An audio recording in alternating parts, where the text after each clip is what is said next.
There's a big decision pending for the President of the United States as I speak. And that is the nomination of an individual to be on the Supreme Court. The President can nominate any citizen of age in the entire United States. They don't even have to be lawyers. They don't have to have been judges or law professors. But for the most part, they have been, of course. Lawyers, that is. There's no requirement that there be 9 justices on the Supreme Court. That's a practice that's been in place for some time. Franklin Roosevelt tried to change it, being a leading progressive. Tried to pack the court by adding 5 more justices because he didn't like, as he would say, having inherited these old men on the court. Even his own Democrat Congress then said no. His own vice president, who'd been Speaker of the House, said no behind the scenes. See, they had some integrity back then. They have none today. 0. The Supreme Court today operates outside its constitutional mandate. It's an all-powerful court. 5 justices can rule the country in many ways if they wish to. They can nationalize decisions as they've nationalized most so-called social issues, because you and I are incapable of dealing with issues like abortion and same-sex marriage and prayer and so forth. The justices have to step in and control those issues, apparently. Justices get to decide what kind of health care system we have. They get to decide a lot of things. Tell me in the Constitution anywhere where it says that. There was a big decision called Marbury versus Madison early on in the Republic. I write about this extensively in Men in Black, my first book. John Marshall, who before being Chief Justice of the Supreme Court was a partisan. He had been a member of John Adams' cabinet. And he had a distant cousin by the name of Thomas Jefferson. They couldn't stand each other. And they obviously took a different approach to government and politics. And maybe next week or the week after I'll get into this a little bit, since I wrote about it extensively and other people are reading from it, so I will just deal with it. But, that said, Anthony Kennedy, as you know, is retiring in July at some point.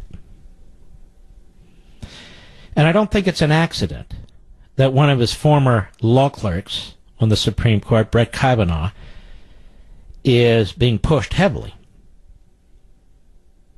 And I told you, was it 2 nights ago that I came up with the surmise, Mr. Producer, that maybe Mr. Kennedy's retirement was timed with a wink and a nod that one of his clerks be nominated to the Supreme Court? Didn't I say that? Okay, so nobody whispered that in my ear. It just seems like something of that sort happened. Why would Mr. Kavanaugh jump to the top of the list? Why would the Federalist Society be throwing their weight behind him? Not officially, but clearly. Why would the White House counsel's office be doing exactly the same thing?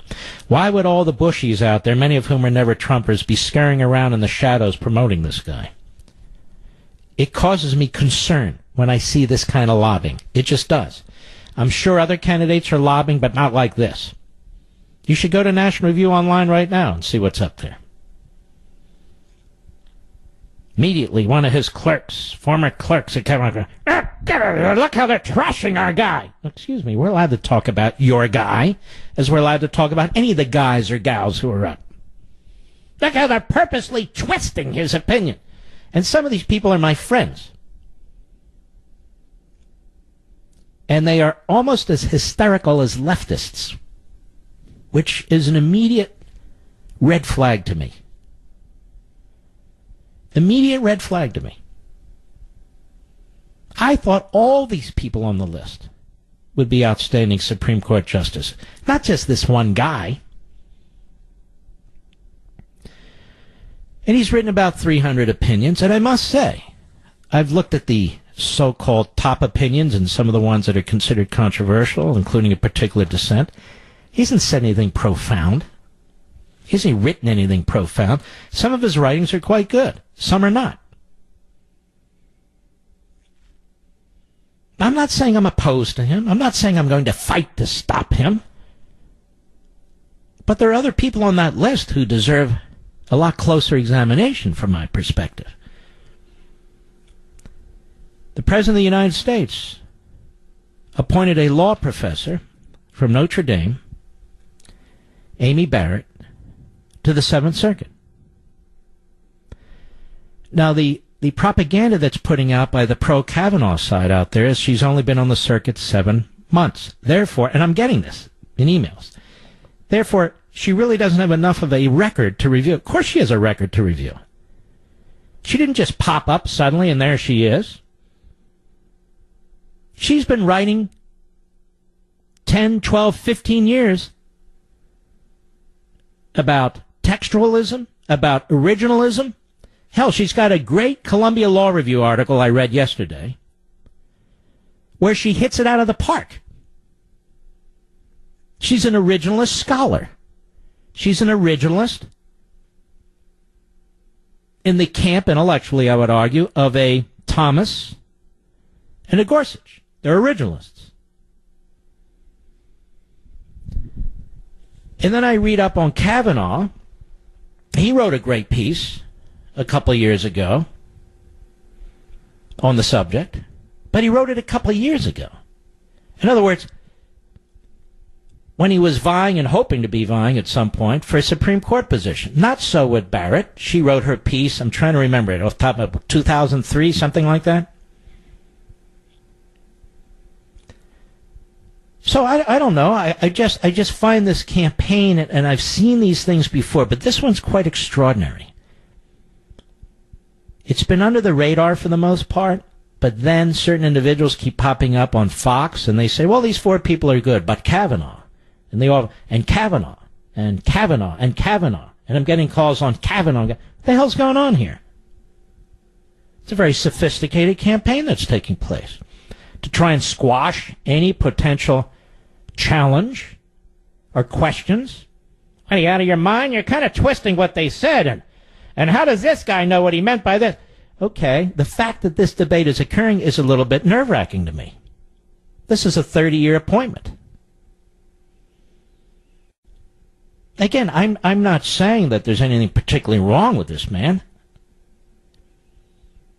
But why are we excluding everybody else? Why did he speed to the top of the list? Could it be that he's on the D.C. circuit in Washington, D.C.? And most of these other folks are not? I'm just raising these questions. So Barrett's public commitment to originalism, textualism, and originalism is well known among people like me and constitutional scholars and judges. Kavanaugh does not have much of a public commitment to textualism or originalism. I don't care what the hell they write at National Review. Or who the hell calls me from the Federalist Society. I've got my own 2 eyes. I know what I read. Been doing this my whole life. But the lobbying campaign is extraordinary. Now, this guy worked for George W. Bush. That's fine. A lot of good people work for George W. Bush. He worked under Karl Rove. That concerns me, frankly. And the Bush people and the Cheney people are pushing like hell for this guy. And they're contacting me. Many of whom despise Donald Trump. So again, my antenna go up. I'm not saying this guy is terrible. I'm not saying he shouldn't be nominated. I'm just saying perhaps there are others who are better suited. And about whom we can be more certain. I'll be right back. Nobody's trying to destroy Brett Kavanaugh. People have legitimate questions, as they would with any candidate. Long knives aren't out for the guy. As far as I know, people have legitimate questions. Despite all of his opinions, there's some gaps in knowledge about the gentleman. Despite his long history in Washington, D.C. And let me tell you, he's going to be scrutinized by the left should he be the nominee. So I think it's wrong to damn those who have a question. Looking here at a Washington Compost piece. A bunch of haters have come out against Judge Kavanaugh, wrote David Latt, the founding editor of the legal website Above the Law. The attacks lack merit, especially the ones from the right. I don't know what he's talking about. What haters? So now you're not allowed to ask questions. This is what I'm saying. You see the juggernaut that's developing here? So don't ask questions, or you're carrying long knives, or you're out to do... I'm not out to do any of those things. And I don't think anyone else is. There's some very prominent conservative lawyers, constitutionalists, some are professors, some are fellow judges who have questions. And we're going to ask our questions. And I don't think that should be viewed as trying to destroy the man. Do you, Mr. Producer? I'm certainly not out to destroy the man. Just want some answers. I don't understand that we're not allowed to even have a discussion about a supposed front runner for the Supreme Court, or you're a hater, or you're trying to knife the guy in the back. If I said anything harsh about the man, no, not a thing. And there are other people I would question too. I think we have to, folks. This is our court. Those are our seats. And this is a lifetime appointment. I'll be right back. Hello, everybody. This is Hour 3. I am Mark Levin. Our number, 877-381-3811. 877-381-3811. Our final hour. I will be back on Monday. We have a wonderful best of tomorrow. Two great guest hosts, Larry O'Connor and Brian Mudd. They're great guys, too. And they're really good at what they do. And I hope you have a wonderful July 4th. That's the official Independence Day. The actual Independence Day, of course, was July 2nd, but that's fine. July 4th is great. But here we are, Independence Day, let's say tomorrow, and all that comes with it, all the meaning that's applied to it. And now we are told that if you just ask some legit questions, without trying to sabotage a potential nominee or so forth, which of course is not my goal if the president nominates this fellow Kavanaugh, that you're a backstabber or you're a hater. This is the problem. When you're met with that kind of a furious, over-the-top reaction, or some of these really long-winded, almost unhinged pieces that I'm reading in defense of the gentleman, it does make you scratch your head. Why? Why so aggressive? And why is the response immediate? I'll tell you why, because this is a campaign. And Kavanaugh's campaigning for the slot, which is perfectly fine. And he has people helping him. It's a campaign led by one organization or another, or somebody in the White House, or maybe the judge himself. I don't know. These things don't just happen spontaneously. All right, somebody reply to that guy. Somebody reply to that one. Don't let him say that. Remember the dissent here. Get that. No, they got that wrong. Right, Ed? Ed and Shannon, these are buddies of mine. Pretty much, I think. And others. But some of us are not invested in any of these candidates. In other words, we're not invested in any of their campaigns. We're trying to figure out from our own knowledge and background and reading who would be best for the country.